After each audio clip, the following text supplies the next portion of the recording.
कहते हैं इतिहास किताबों में लिखा जाता है, लेकिन असली इतिहास वो होता है जिसे हम अपनी आँखों से देख सकें, उनको महसूस कर सकें।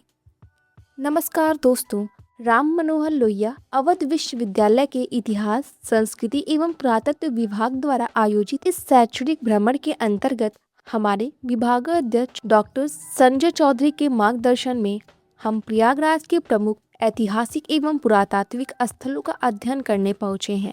प्रयागराज, जो भारत के सबसे प्राचीन और ऐतिहासिक शहरों में से एक है, यह वही स्थान है जहां गंगा, यमुना और अदृश्य सरस्वती का संगम होता है और यही कारण है इसे तीर्थराज भी कहा जाता है। हमारी यात्रा की शुरुआत हुई प्रयाग प्रशस्ति स्तंभ से। यह स्तंभ मूल रूप से सम्राट अशोक द्वारा बनवाया गया था, लेकिन बाद में इस पर गुप्तकालीन सम्राट समुद्रगुप्त की विजयों का विस्तृत वर्णन अंकित किया गया है।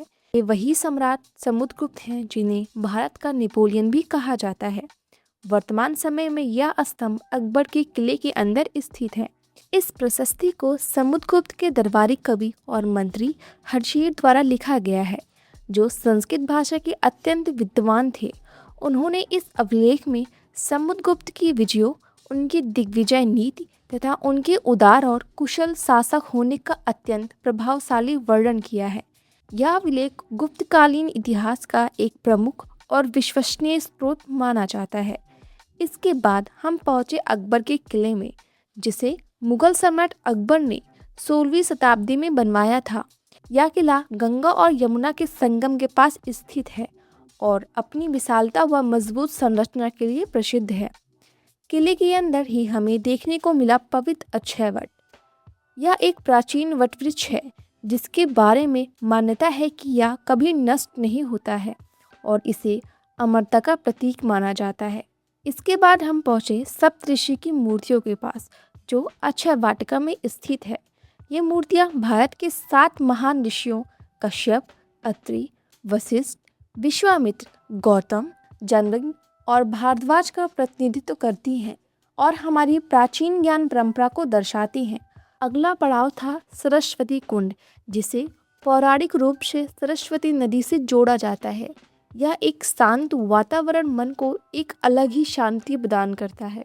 अंत में हमने भ्रमण किया इलाहाबाद संग्रहालय, जो देश की सांस्कृतिक विरासत के संरक्षण के लिए निरंतर सक्रिय है, जहां सुरक्षित हैं 70,000 कलाकृतियां, मूर्ति, आधुनिक चित्रकला, लघु चित्रों के साथ प्रयागराज से जुड़े कथाकारों की पांडुलिपियां। इनके साथ आज़ाद वेदिका में देखिए देश की आज़ादी की संघर्ष गाथा के साथ अमर शहीद चंद्रशेखर आज़ाद की ऐतिहासिक पिस्तौल बमतुल बुखारा, 18वीं-19वीं शताब्दी के तलवार, पिस्तौल, कवचे आदि। यहाँ पे आपको जैन, बौद्धिज्म आदि काल की मूर्तियाँ देखने को मिल जाएंगी। यहाँ पे वैष्णव, शैव, शक्त तथा जैन धर्म से संबंधित मूर्तियाँ अत्यंत सुंदरता से प्रदर्शित की गई हैं, जो मध्यकालीन धार्मिक विश्वासों और कला कौशल का जीवंत चित्र प्रस्तुत करती हैं। इसके साथ यहाँ हमें प्राचीन सभ्यताओं से जुड़ी कई महत्वपूर्ण वस्तुएं देखने को मिली। विशेष रूप से मोहनजोदड़ो सभ्यता से संबंधित मिट्टी के बर्तन, उनके ढक्कन, मनके भी यहाँ पर प्रदर्शित हैं, जो उस समय की उन्नत शिल्पकला और जीवन शैली को दर्शाते हैं। यह स्थान हमारे अतीत को समझने का एक महत्वपूर्ण माध्यम है। इस पूरे टूर ने हमें यह सिखाया कि इतिहास केवल पढ़ने की चीज़ नहीं है, बल्कि उसे महसूस किया जा सकता है, उसे जिया जा सकता है। प्रयागराज की यह यात्रा हमारे लिए केवल एक टूर नहीं, बल्कि अपनी संस्कृति और विरासत को समझने का एक अनुभव बन गई।